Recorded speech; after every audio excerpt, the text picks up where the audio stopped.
Welcome back everyone to video 2 in our series of bass fishing for beginners. In episode 1 we went over bait casting reels. In this episode we're going to go over the spinning reel. A spinning reel is used primarily for finesse style fishing. Normally you're going to throw somewhere in between the neighborhood of 6 to 10, maybe 12 pound line on this. Normally I'm always with the 8 to 10 pound range on it. I normally throw a 10 to 12 pound braided backing on it into a 6 to 8 pound fluorocarbon leader. We'll go over the parts of the spinning reel. We'll start out here with the reel handle. It's just going to be turned forward, and that's going to retrieve the line in.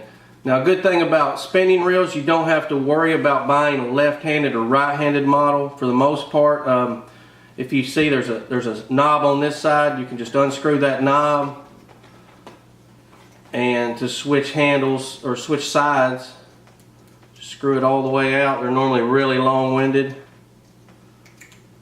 Okay, you go pull the rod out, stick it right back in the hole on this side, stick the screw back in here, and it's this easy. So don't worry about if it's left-handed in the store. As long as it has this knob on it, you'll be able to switch them out. Normally I'll run mine on the right side if I'm actually making casts, bringing stuff in. If I'm working a bait like a drop shot, a lot of times I want it on the left side. I just feel like I got a little more sensitivity on this side. So that's the reel handle. Moving on from there, this is the bail. It's what's flipped open when you're making a cast. To make a cast, what you're going to do is that's closed.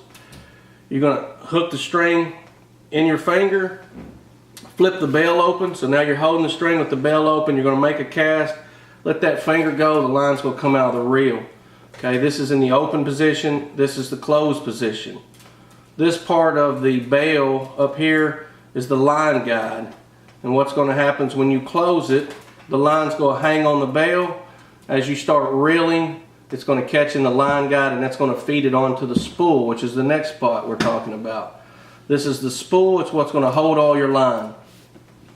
As you can see, the difference in it and a bait caster, when you're reeling, the spool's actually moving. Where on a bait casting style reel, the spool is stationary and the line guide goes back and forth to load the line onto the spool. This one, the spool actually goes up and down, and that's what puts the line on the spool evenly. From there you have the drag, which is this dial here on the end. You loosen that up, tighten it up depending on how much pull you want. That way if you're fighting a big fish, he makes a run, it'll allow this spool to turn backwards. You can hear that clicking, and that's going to allow that string to come out. You can adjust that. We'll go over that when we set it up. Now, some of these reels, if you see and they have two spools and you're wondering why they have two spools, what you can do is you unscrew the drag all the way on the end here. Just kind of keep pushing out pressure on it, and it'll come right off. Okay. And then if you have one like this, I mean, just put two different lines on it. Put a 10 pound and a 6 pound. If you're fishing real clear water, go with the 6 pound. It's super easy. And there's a little hook or a little keeper on most of them right there. You can take that line and hook in it. That way it don't come all off your reel. Then to put it back, all you're going to do is just set it down over it. Run your drag adjusting screw or nut here all the way back down. I run it all the way down first,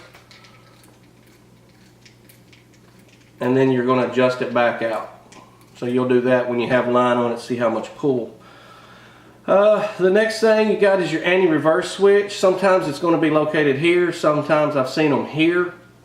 What that's for, I most of the time always leave mine on, and that keeps the handle from, pulling backwards. If you push it like this, see, now you can reel either way. What that's for, if I ever catch a big fish and I get him up close to the boat and I'm on 6 pound test, you can't trust this drag all the time. I have had them break. So if I get a great big one up by the boat, it's kind of like I would engage this and you would just back working by the boat. So you'll take up some line if he's coming to you. If he makes a big run, you can throw line back at him. That's that. Like I said, most of the time I have that engaged, so it's not. The only thing left on the reel is going to be the rod seat. That's going to mount to the spinning rod. You need to put these on a spinning rod. There's casting rods and spinning rods, and this is going to need to go on a spinning rod because it's mounted underneath the rod. So you're going to actually fish the rod and reel combo like this, with the rod's going to be laying on top. Where a bait caster, you know, it's going to sit on top of the rod, which we'll go over that in a future video. But that's pretty well about it on the spinning. Like I said, it's more of a finesse. If you only have the budget to get one, I mean, I would go with a bait caster. You're going to be able to do more with it, in my opinion. It's going to be able to handle fish. I mean, and once you get used to it, you're way more accurate with a bait caster.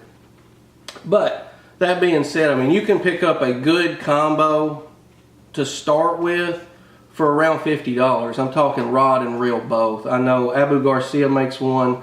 I'll link it in the description at the end, or at the bottom of this video. In the description, I'll put, you know, several rods and reel combos in spinning. But most of the time, I don't spend a lot of money on it. I don't like to fish it. I normally, if you see me with a spinning rod in my hand, most of the time I'm either fishing super clear water, or the bite's just really tough that day, and I've downsized my baits real small, and that's where this excels at, is casting, you know, 1/8 ounce baits, shad wraps, the real small crankbaits, real light stuff.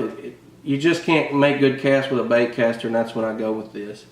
So we'll go into it further when we spool it up. I'll show you how to cast it.